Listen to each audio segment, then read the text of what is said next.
Hey guys, I'm Phil Harris. And I'm Ashley Harris. We are Shred MX Conditioning, and we provide online fitness and nutrition coaching, as well as in-person riding clinics for riders and racers from local to pro. Now, we're racers ourselves, so we'll be talking about all things moto on this channel, from motocross, fitness and nutrition, injury, prevention and maintenance, local races, amateur nationals, pro events, current happenings in the sport, and everything in between. So whether you're on the road or in the garage, turn it up and enjoy. This is Shred MX Shop Talk.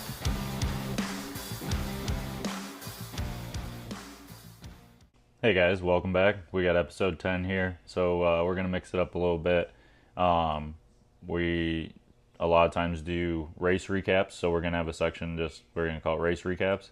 And then this little section, we're going to do, we're just going to call it tech tips. Essentially, it's going to be like riding tips, and then it'll be tips for stuff off the bike when it comes to like nutrition and even like fitness tips and stuff like that. So this will be our little like tip section. So Yeah, and we want these to be bite-sized pieces of information you guys can take. So maybe keeping these ones, our other ones are around an hour or more.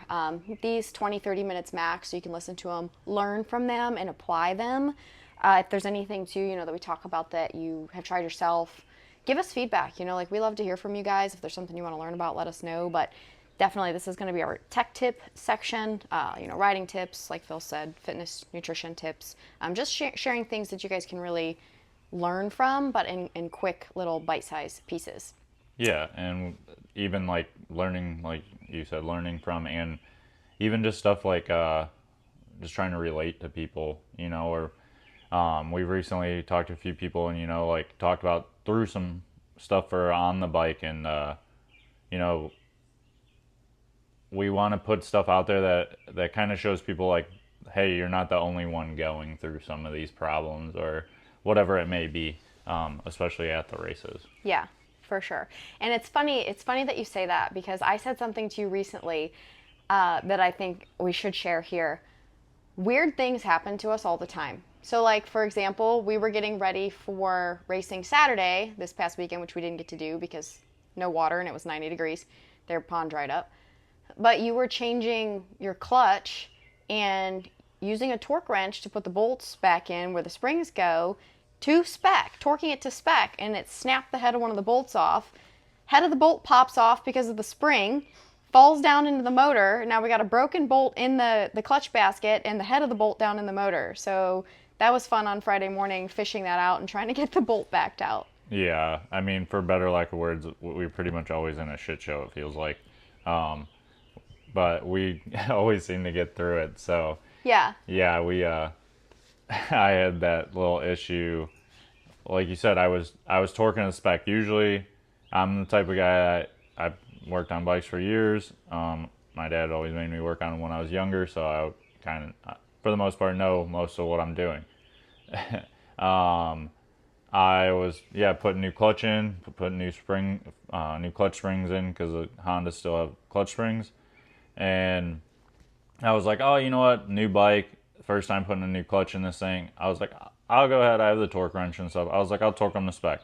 So I looked through the manual, found the torque spec, started torquing them, and I think I had one or two that had reached torque. So I was like going through it, and I wasn't even like cranking on that one, and I even like felt like that one and one of the other ones, like it felt like they were just like going a little farther than I thought they would have, and I was like cranking at it, and yeah, it just snapped off, and of course it flew down in the motor. So trying to fish that out with like a magnetic screwdriver, and then it fell further into the motor.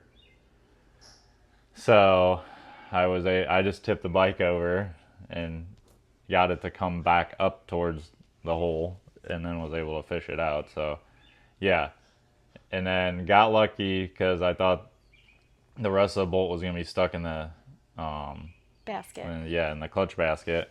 I was either gonna have to try to tap it, which to be honest I'm terrible at, or get a whole new basket.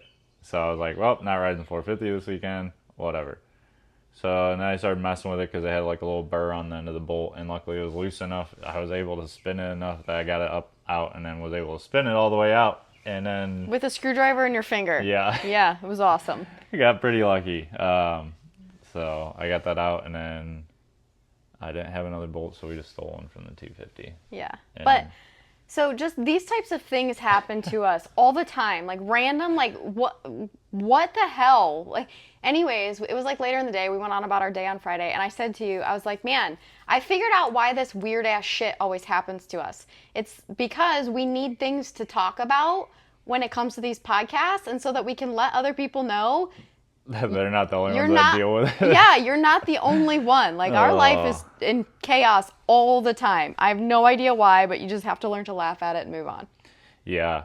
I don't even know why I get frustrated anymore when stuff happens, because it does seem like something always happens. Yeah, So, but between stuff like that and questions that other people pose to us, those are the things that we want to share in these tech tip podcasts. So again, just quick podcasts. We can help you learn something, take away. Today's is not about putting in a clutch. We can do one of those, Yeah. but that was just a funny story for you guys.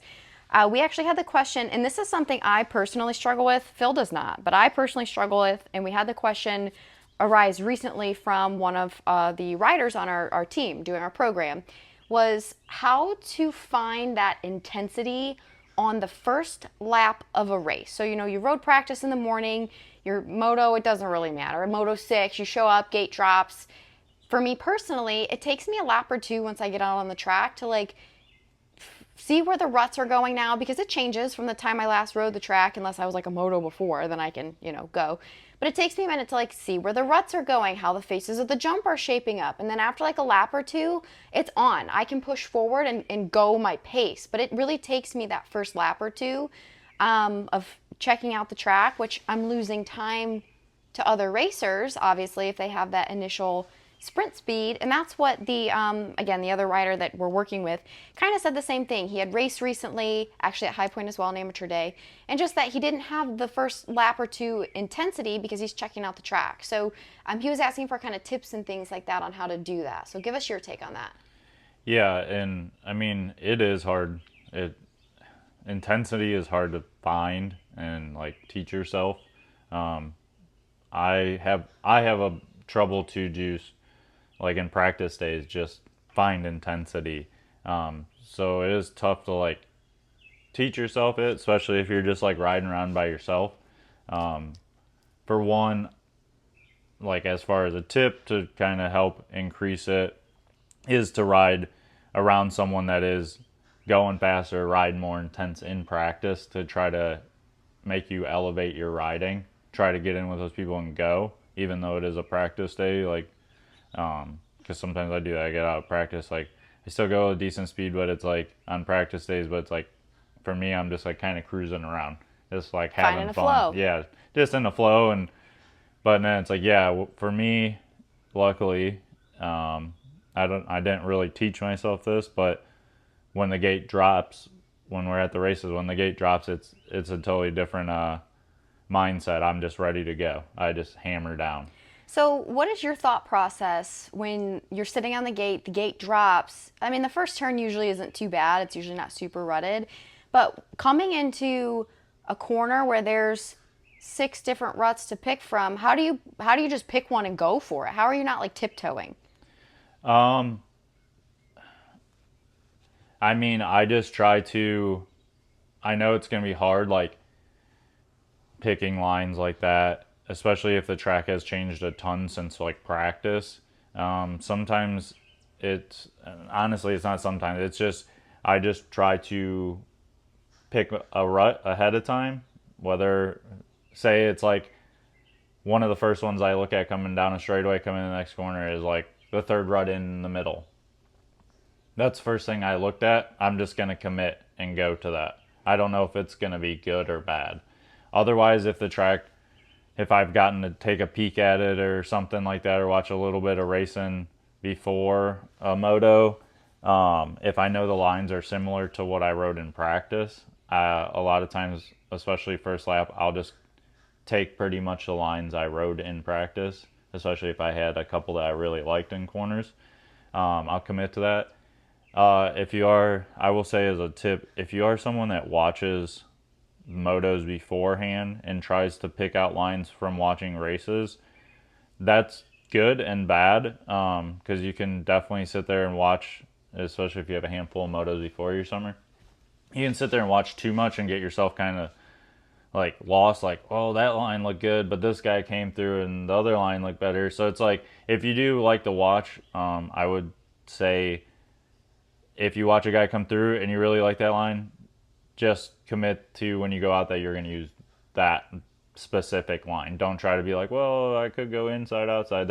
That is going to hurt you too, because when you come around, you're going to be like, well, I don't know which route I want to take. I'm going to go over here. Commit. Like Yeah. you said earlier, the most important piece is commitment. A lot of it is commitment. You try to look up early and choose one and just go there.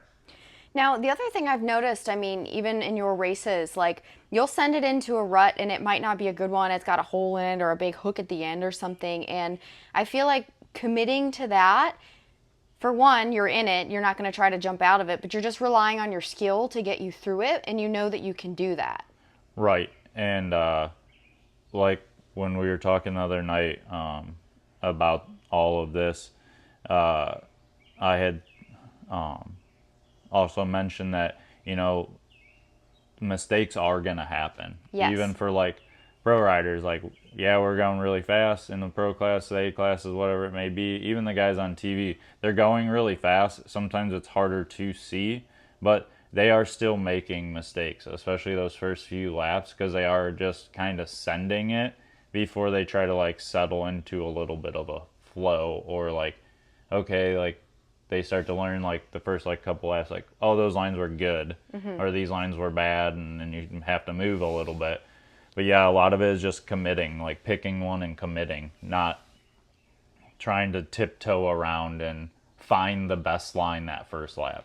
I think High Point was a good one for the pros to watch that race, because you see in some of those really long, deep ruts and like those wooded sections, some of the guys were like, the pro guys were like tipping around, like the good pro guys. Like I saw, just Hymas comes to mind, the one lap when he got passed, I think it might have been by Deegan, maybe. But anyways, he was kind of like falling out of the rut, like something like I would do. Like, yeah, it happens to them too. So you just have to, I feel like it's better to hit, let's say, 80% of the ruts decent on the first lap and maybe mess up in a couple of them because you were just sending it, instead of cruising around the whole first lap, checking And everything out, losing that time. Yeah.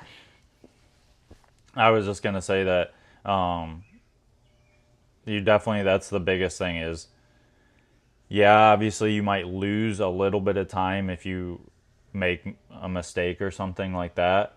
But for the most part, if you can stay towards the front and limit the mistakes by just committing to lines that you're going to take, it's going to keep you more towards, like, especially if you get a good start, it's going to keep you more towards the front of the pack. And then you can kind of like sort it out from there. Otherwise, it's like, yeah, you start the first few laps tiptoeing around, and then it's like, okay, now you're spending the next 2-3 laps, because most places only give you 4 or 5 laps. It's like now you're trying to like increase intensity and go Catch back up. Yeah. I've been there lots of times. right, and that's harder than just going when the gate drops and just trying to sort it out, you know, corner for corner, and just take the lines that you're committed to. And yeah, if you can limit the bobbles, now you're staying up there. And then as you probably are going to start losing a little bit of that intensity, so is everyone else. Yeah. They're going to start to like back, not off a ton, but like smooth out a little bit and start knowing which lines to take and where to go on the track. I will say too, it's funny that we're talking about this because it's happened to me before, where like sending it on the first lap, doing pretty decent, and I fell in a rut. And literally everyone in the class passed me. Small women's class, it wasn't big. It was on the first lap I fell down because I messed up the rut. The whole class passed me. I got up and literally rode probably one of the best races per you that you've ever seen me ride, especially hitting corners. Because at that point in time, I was in last. It didn't matter. I'm like, screw it, send it. Like, rode forward, rode back through the entire pack, and still won. Because, again, so not that this was what I would recommend doing, but I was sending it on the first lap, fell down, got up, didn't give a shit, went forward again. Instead of riding that first lap or two timid and then getting like, passed by a couple girls and being like, oh God, like it just, confidence, if you take the time to practice these things, if it's in a smaller race, like that one was, or in practice, hit the ruts, don't go around them. If you can build your confidence in doing that, it's not so scary then when you go to a race that you want to perform well at to just do that on the first lap. Right, definitely. I also try to, when I'm on the gate, and it's easier said than done, but especially when we start looking down at the gate, I like shut everything else off. I know, like, almost, I don't pay attention that anyone's around me. Like, I just focus on that gate and that gate drop, and then when it drops, I take off. And I'm pretty good at starts. Usually I can keep myself up towards the front. And then, but that's the same thing, is like I get a good start, and then it's like, you have to go. Yeah. Now you're towards the front Go. or out front. Run. It's like, go. But yeah, I just try to turn everything off and then commit to my lines that I want to take. And yeah, just try not to focus on where anyone else is going, and Do you? do me and go fast. Yeah. Now, Keep that intensity going. Right, for sure, especially on the first couple laps. Now, one thing that I listened to recently in another podcast, they were talking about like the beast mode of Eli Tomac, or kind of how like we've seen Deegan recently log a couple of the fastest lap times of the race in the last couple laps of the race, and talking about how, like how do these guys do that? And in the podcast I was listening to, the Tomac, or Deegan speeds up obviously towards the end a little bit, but Tomac mainly was the one that said it's not so much that I'm going any faster at the end, but more so I'm just slowing down less. So that's where, if you can have that intensity the first couple laps, you also need the fitness to maintain it through the whole moto. You don't want to go out there and sprint the first two laps. Yeah, great, you're in the lead, but then drop anchor. No, you don't want to do that. I mean, it's tough.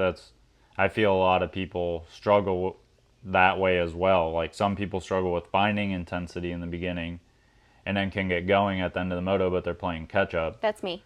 And then role reverse. I've gotten better at it. I used to struggle, especially before I was like training a lot, or training period really. The last, like, I don't know, handful of years ago when I wasn't. But it's like I had all that intensity, and then it's like the last like few laps of a race, Gas. yeah, I'm petered out. I can't keep going. Obviously, like, working out and like my nutrition, like you helping me out with that, helped a ton with that, because I can keep that intensity going. But yeah, sometimes too with those guys like beast mode, I don't even think he's in beast mode. Like, yeah, it looks like he's going a lot faster, and it helps those guys have such a long moto. But I think in those instances, I kind of had a little bit of the same situation in my last plus 30 moto at Redbud, is you find such good lines, and you can kind of keep like closer to that speed you're going, but you're like linking the track together so well, and you're in such a flow state, or just, yeah, like a flow, that it feels a little bit easier even than like the first few laps. So then it's easy to keep going that speed that you were at. Whereas like someone in front of you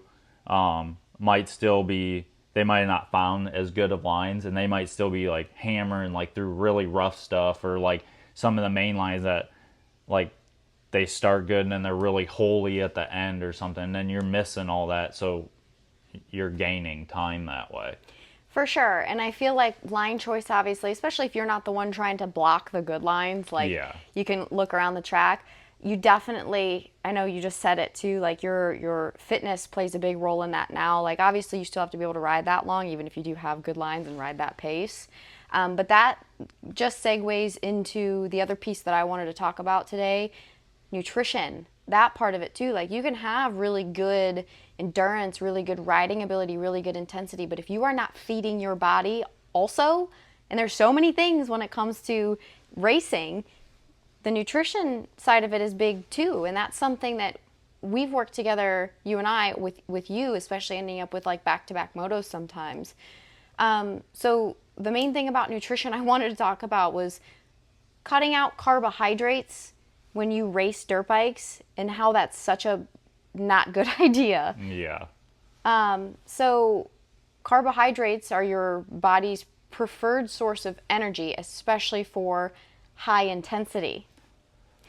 And what we're talking about, especially in the first couple laps, is high intensity, but being able to carry that throughout a whole moto, whether it's 4 laps or 15 minutes. Yeah, you got to be able to prolong that somehow. And yeah, if you're running on almost nothing. Yeah, some people don't even like, eat on race yeah, days. which would be like going out and trying to do a 15-minute moto on almost no fuel in your bike. Yeah, like an empty tank of gas. And then wonder why you run out at the end. Right.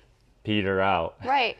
And the other thing too is, to be able to keep up the intensity, it's a lot of that is mental focus because you're trying to zone into the track so much in yourself, kind of turn everything else off around you as best as possible. That it's like, yeah, it takes so much mental focus. Well, now if you're not feeding yourself and you don't have good nutrition, that mental focus is also going to be gone in a couple laps. It's actually perfect that you said that, because when carbohydrates are your body's preferred source of energy for high intensity, but also your brain's preferred source of fuel. So when you're not getting enough carbohydrates, you experience brain fog. You can experience poor decision-making skills, a lack of focus. And you just said right there how important that mental focus is. So if you're trying to do like keto or low carb or something and race a dirt bike, you are doing yourself a disservice. And I feel like there's, in this world full of so many new diets and things you got to try for quick fixes and everything, and like keto works for some people. That's great. Doing low carb, even if you're not full on keto, but cutting out a lot of carbohydrates. And I don't mean cutting out pizza and ice cream, because you should limit those. I don't ever say cut them out of your diet entirely, because some foods are just good for the soul. But you don't want to eliminate good carbohydrates. So your fruits, your vegetables, your grains, things like that, because that's what gives you that mental focus. That's what gives you those quick bursts of energy that you need when you're trying to make a pass, the mental focus that you need throughout the whole race. Like, yeah, 100%, especially like when if you're a racer and trying to perform at optimum levels, like, yeah, you got to have that fuel. You got to have body and brain fuel. And there are some people that have, certain medical conditions that require them to not eat carbs. Like, there was a girl that I follow online on Instagram, and she said that she's got like ulcerative colitis and she had to cut out carbs. Like, it works for her. Cool. That's understandable. But that's a medical condition. Yeah. So like we are not doctors, and neither are we registered dietitians, but I've done plenty of research to learn these things, to say that if you don't have a particular reason aside from wanting to lose weight to cut carbs, don't do it when it's, and I'm not even saying like do it during the week and then eat carbs on the weekends. For one, that's not going to work for what you're trying to do anyway, but you have to fuel your body like an athlete. And I don't care what level of dirt bikes you ride, you're an athlete. You should treat yourself like one, because you're requiring your body to do things that most people cannot do. Yeah, I agree. So one thing as athletes, or even if you don't want to call yourself an athlete, just people who expend higher amounts of energy than other people, that's fine if you want to say that. Without carbohydrates, you can suffer from what's called low energy availability, meaning your body doesn't have enough energy to produce the results you're asking it to produce, like when you're riding.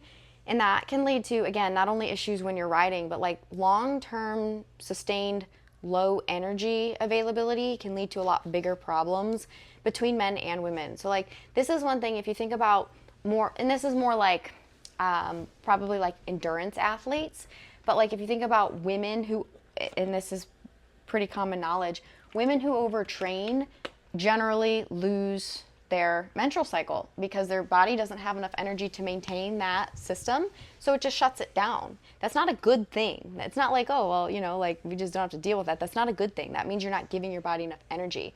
But on the flip side, for men, it can actually cause low testosterone and a lot of libido issues, which isn't something that everyone enjoys talking about. Same with a menstrual cycle, but it's a reality. So if you're cutting carbs and still trying to race, again, whether it's every weekend, whether it's once in a while and you're riding a lot, it doesn't matter. Like, if you start having problems in other areas of your life and you're not eating enough or eating enough carbohydrates, a lot of times it can kind of come back to this low energy availability problem that most common people, again, like people that consider themselves weekend warriors or whatever, wouldn't think about because they might not consider themselves an athlete, but they should. So mainly that's just what I wanted to talk about nutrition wise. And this little tech tip was don't cut out carbohydrates, but we do want to focus on good carbohydrates, fruits, veggies, whole grains, things like that.